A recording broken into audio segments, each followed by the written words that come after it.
morning, guys. I think it's about 7:20 and dogs are like, we have to go pee. So behind me is Arundel Street looking down. Woo-hoo! Yes. I think it's still breezy.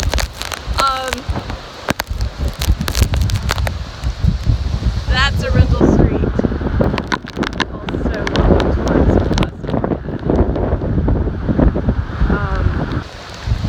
the roofs are still on. And that's downtown. I don't see much debris in the road there.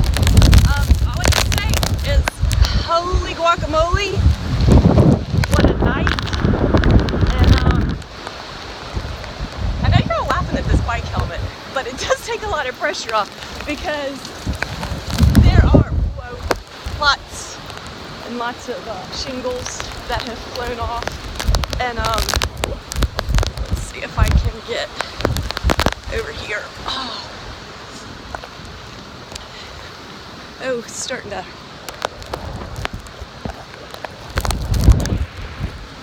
Let me see if I can get rid of that raindrop. Boink.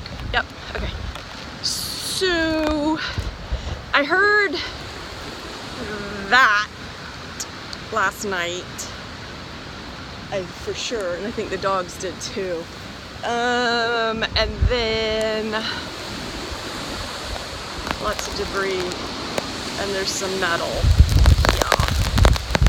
So other than that, I don't see any downed power lines or anything like that. There is water down on Evans Street, which is where my thumb is, and that's kind of typical. We get that without these kinds of storms. So I haven't been able to keep up with anything on TV, so if I sound like a complete idiot, my apologies. But hey, we survived last night. It was a long night. I know a lot of my friends have had some serious problems according to what I have seen on Facebook and other social media, so my prayers go out to everyone. And the flooding victims in Newbern, God, it's gonna make me cry because this shit's awful. Anyway, life is good. We're alive. And yeah, we'll talk to you later. Bye.